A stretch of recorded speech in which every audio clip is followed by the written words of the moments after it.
My name's Lyndsey Wilson and I am the Programme Manager for Spot On Rural and Library Touring over in Lancashire.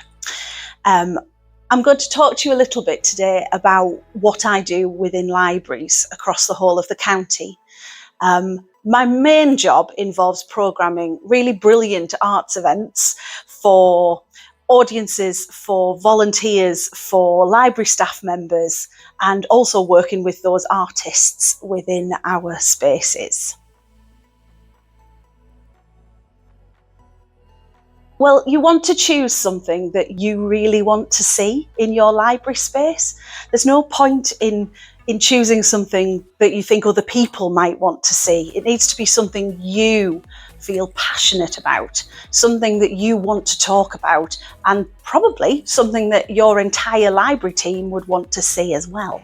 So there are a few things that we need to think about when it comes to just the practicalities of hosting an event in a space, and some of those make a difference as to what you choose in your menu for your programme. So the first one is it actually going to fit? Will it fit in my venue?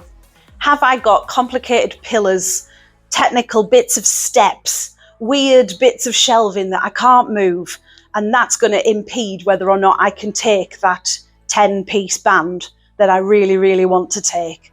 Obviously, that's a practicality that you need to think about really seriously. Will everyone fit into the space? The other things that you should be getting from a company are bits of information that are really important practical pieces. So things like, how long is the get-in time? How long's the get-out time? Well, will we need lots and lots of tech in order to support this show? If the company isn't bringing the things that they need and they have this expectation that you're going to bring it, that's a good starting point for an alarm bell as to whether or not they're a company that you can work with.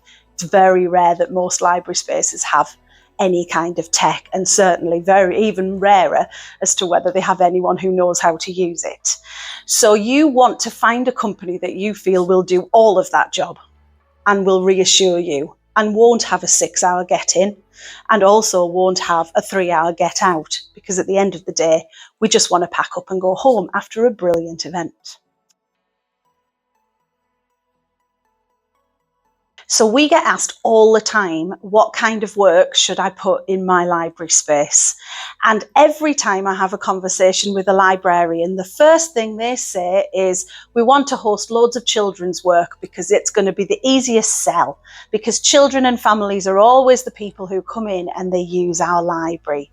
And I can tell you immediately that children's work is actually really hard to host in a library space. That's not to say that it isn't worthwhile and that it's not doable, but it's not always as easy a sell immediately as you think.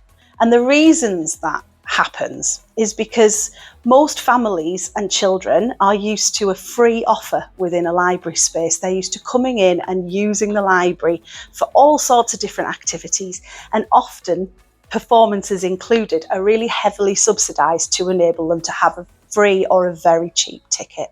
So the minute you start adding a ticket price to an event, a family is more likely to close down and say, oh, we couldn't possibly afford that, and we're so used to experiencing things for free. It's also really tricky to get families to commit because they have other things going on. So expecting them to buy a ticket weeks, possibly months in advance for an event is actually really challenging.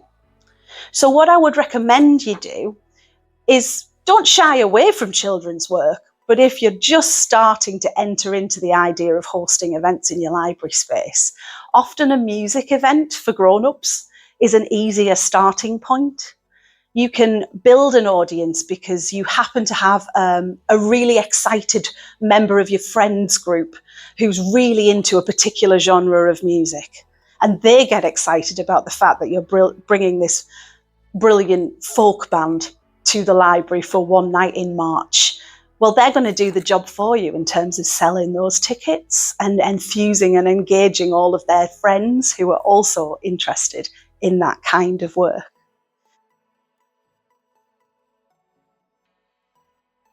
So if I was going to leave you with a particular point, I would say the most important thing to remember is not to panic.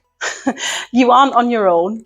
There are lots and lots of people like me who do this job on a day-to-day basis, hundreds of librarians across the country who are all experiencing and have experienced hosting a variety of really interesting and exciting events up and down the country at all sorts of different times of day, different days of the week. All of these things have been experimented with already.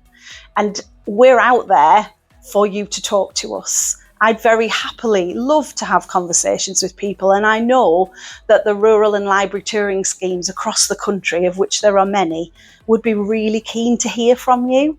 We've got expertise and we're very happy to share those things.